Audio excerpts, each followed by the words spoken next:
I'm going to be reading a portion from The Forbidden Abyss Part 1. And actually, I have a book called The Forbidden Abyss Part 1, Brent Spiner and Vladimir Putin, which is the first half of this book. And I'm going to be reading a section from Vladimir and Catherine the Great, 2000, The Cursed Submarine Disaster.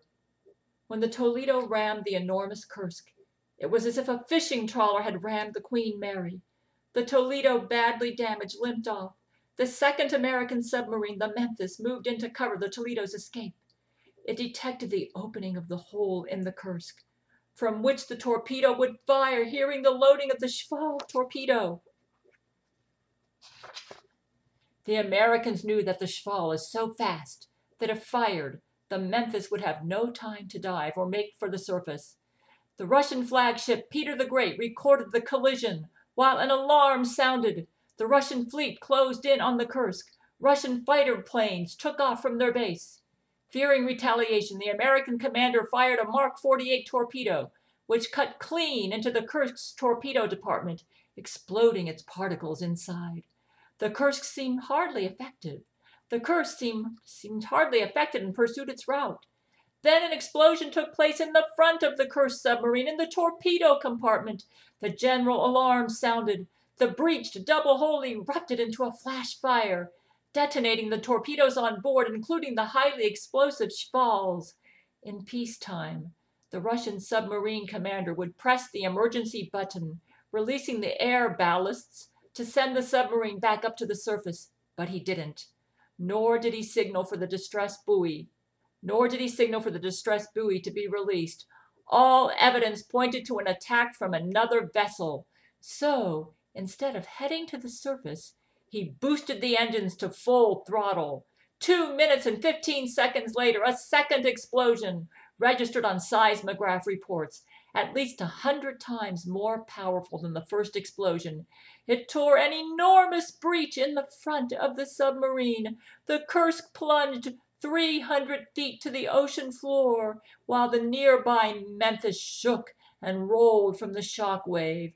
The Kursk crew shut down the 2 nuclear reactors, and 23 men out of the 118 managed to scramble to the vessel's rear, where the escape hatch is situated.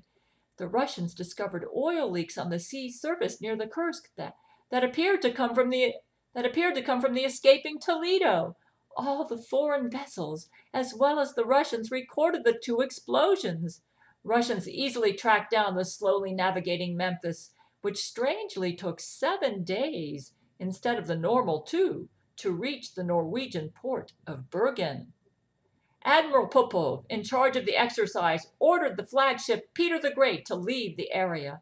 He returned to the mainland by helicopter with the Chinese admirals who came to observe the Schwal torpedo and had a conference with the head of command. An American submarine had torpedoed the Kursk. Oh, what should Vladimir do? Russia would surely lose a war with the United States. Another factor entered his mind. The American woman he observed through the bugs in her apartment would vanish from his life. She was the only reason he found the strength to be Russian president after his wife's death. If Russia and the U.S. were at war, he would be denied the privilege to view this woman through the bugs in her apartment. Vladimir lost his mind. Should he save these sailors? If they came up and survived, they would tell the world the truth. That would mean World War III. Jesuit President Clinton offered him a deal.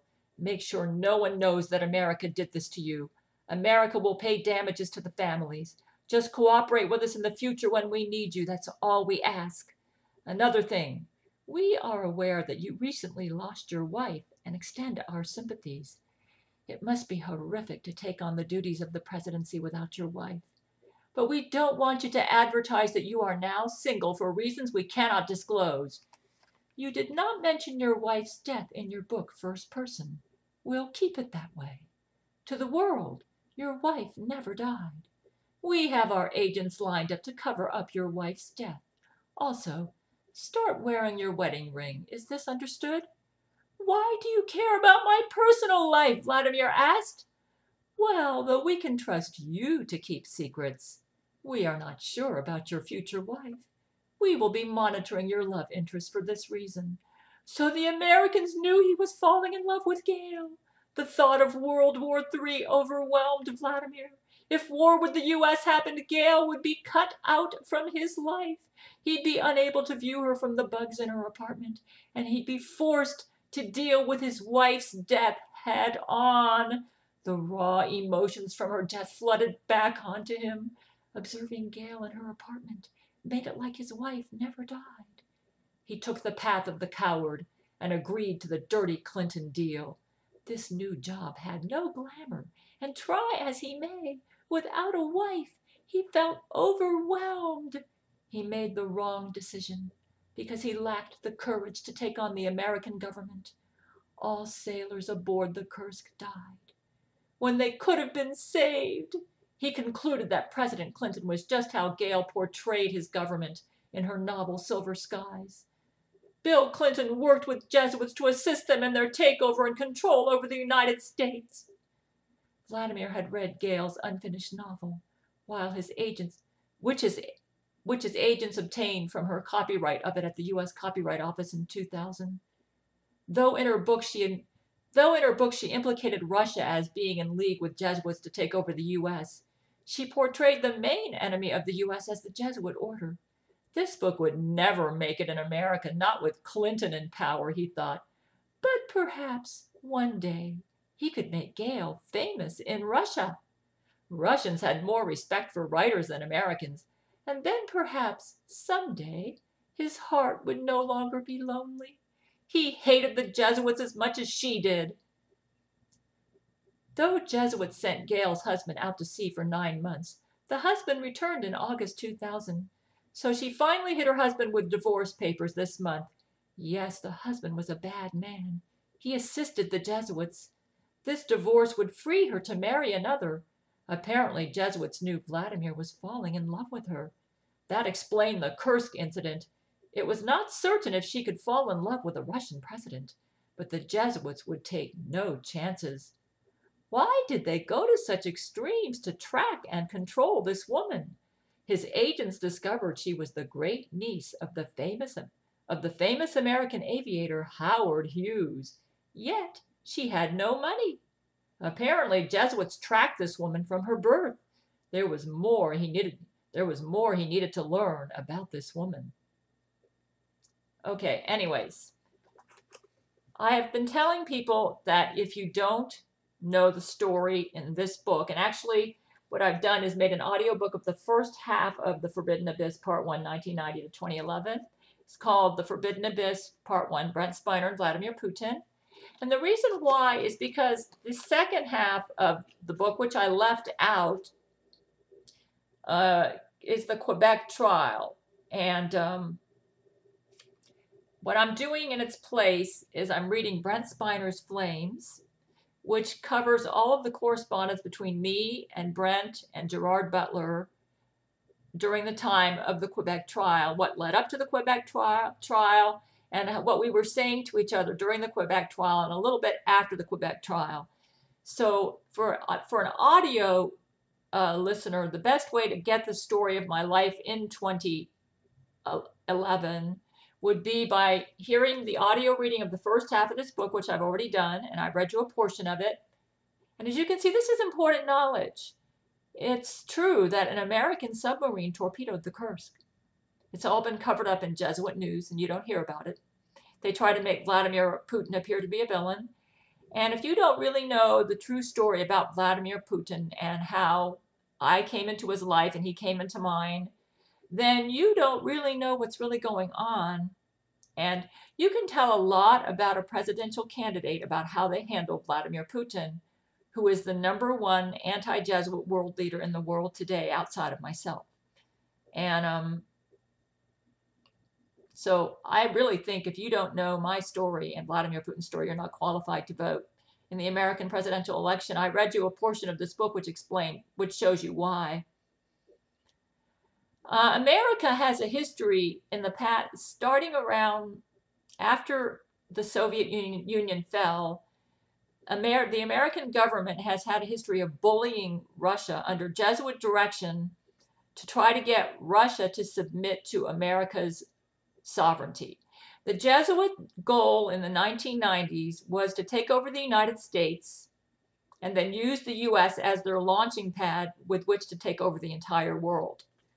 And they got pretty good cooperation from Bill Clinton and from George W. Bush.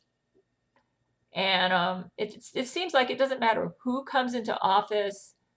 Until I came on the scene, just about all of the U.S. presidents were cooperating with the Jesuits to use the United States as the launching pad for the Jesuit order to take over the world. And as you can see, they were trying to intimidate Vladimir Putin by torpedoing his cursed submarine and using that to keep him in line. And it worked pretty effectively. By doing that, Vladimir Putin was aware that Americans meant business and that they would attack the Russians if he wouldn't do what the Americans wanted. And that's why he took Ludmila as his wife, which is also explained in here. His real wife was named Larissa. He married her in 1983, and then she died in 2000. The Jesuits murdered her using the same yeast bacterium that they've infected me with, though Jesus has cured me using his drug, Seroquel. But I had to be on this for life or I could get a relapse, a deadly relapse. So the point is, I've made the audiobook for the first half of the Forbidden Abyss Part 1, 1990 to 2011. It's called Forbidden Abyss Part 1, Brent Spiner and Vladimir Putin. And I've read you a sample of it to show why it's very important for any voter in the U.S. presidential election to read this book or to know what's in this book.